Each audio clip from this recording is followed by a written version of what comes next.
रुड़की के लक्सर क्षेत्र के भोगपुर स्थित पीएम श्री राजकीय इंटर कॉलेज में आयोजित प्रतिभा सम्मान समारोह में पूर्व मुख्यमंत्री डॉक्टर रमेश पोखरियाल निशंक ने बतौर मुख्य अतिथि शिरकत की। इस मौके पर उन्होंने कहा कि शिक्षा रूपी हथियार से जंग जीती जा सकती है, इसलिए शिक्षा को बढ़ावा दिया जाना जरूरी है और खास तौर पर बेहतर प्रदर्शन करने वाले विद्यार्थियों का सम्मान किया जाना जरूरी है। इससे दूसरे छात्रों को प्रेरणा मिलती है और मेधावी छात्रों का मनोबल बढ़ जाता है।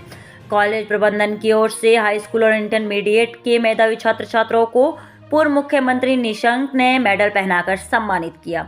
इस मौके पर वरिष्ठ भाजपा नेता पूर्व राज्य मंत्री संजय ठाकुर ने कहा कि आज दूसरी बार वो विद्यालय में पहुंचे हैं और प्रतिभाशाली छात्र छात्राओं को सम्मानित करके वो खुद को गौरवान्वित महसूस कर रहे हैं। उन्होंने कहा कि उनका उद्देश्य शिक्षा, स्वास्थ्य और सुरक्षा को लेकर महत्वपूर्ण कदम उठाना है और एकमात्र शिक्षा के माध्यम से आज के बच्चे आने वाले समय में भारत को मजबूत और शक्तिशाली बना सकते हैं। जी ने जो पीएम श्री इंटर कॉलेज के भोगपुर है, वहाँ के और आसपास के कुछ इंटर कॉलेज के जो बच्चे हैं, जो प्रतिभाशाली बच्चे हैं और जिन्होंने अपना स्थान बनाया है, ऐसे मेधावी छात्रों का यहाँ पर अभिनंदन कार्यक्रम रखा है। मैं समझता हूँ कि ये बहुत अच्छी पहल है और इसकी मैं प्रधानाचार्य को, उनके पूरे स्टाफ को मैं बहुत बधाई और शुभकामना देना चाहता हूँ, क्योंकि ये बच्चे ही हमारी संपदा है, राष्ट्रीय संपदा है। और मैं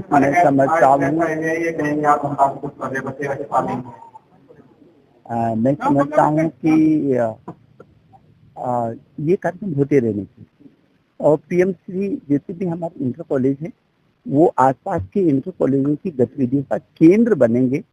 सभी प्रकार की अवस्थापनाएं भी वहाँ पर हों और आसपास के बच्चे वहाँ से सीखें, प्रतिस्पर्धा करें।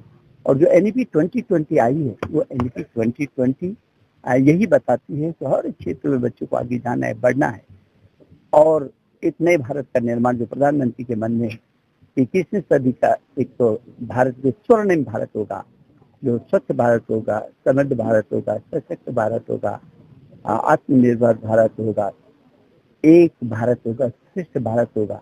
तो एक भारत और श्रेष्ठ भारत की जो पहली पाठशाला वो यही है और इस पीढ़ी को राष्ट्र निर्माण की दिशा में आगे बढ़ना है। तो मैं वैसे भी उत्तराखंड देवभूमि है और ये शिक्षा का हब है। यदि आप देखेंगे तो इस देवभूमि में शायद चाहे मणिपुर, मिजोरम, त्रिपुरा, नागालैंड, अरुणाचल, हिमाचल, जम्मू कश्मीर, ये जितने भी, असम को भी जोड़ दीजिए, जितने भी हिमालय क्षेत्र के राज्य हैं, उनमें उत्तराखंड शिक्षा का हब है। यहाँ 30 से अधिक तो विश्वविद्यालय सरकारी गैर इतने छोटे से जो राज्य में, और तमाम मेडिकल कॉलेज में, तमाम आयुर्वेदिक कॉलेज है। विभिन्न क्षेत्रों में शिक्षा का हब है। देश और दुनिया के सर्वाधिक बच्चे यहाँ पढ़ते हैं। मैं तो अपने आप को बहुत गौरवान्वित महसूस कर रहा हूँ कि इन्होंने मुझे दोबारा इन बच्चों के बीच में आने का मौका दिया। इन बच्चों के बीच में आने से बहुत खुशी होती है और मेरा तो उद्देश्य ही शिक्षा, स्वास्थ्य और सुरक्षा को लेके है और मैं शिक्षा के क्षेत्र में जितनी भी कोशिश हो सकती है मुझे अपने लेवल पे, सरकार के लेवल पे, मैं चाहता हूँ कि वो जितने भी सरकारी स्कूल हों और जो प्राइवेट स्कूलों में भी जो लोग कम फीस लेते हैं, मैं भी चाहता हूँ कि उनके मैं जितना भी मैं सहयोग कर सकता हूँ अपने माध्यम से या सरकार के माध्यम से, मैं उनके निरंतर सहयोग में अपनी अग्रणी भूमिका महसूस करता हूँ। माननीय निशंक जी यहाँ आए और जो विनर बच्चे हैं 6 से लेकर 12 तक, जिन्होंने प्रथम, द्वितीय और तृतीय स्थान प्राप्त किया, उनको आपके द्वारा सम्मानित किया गया।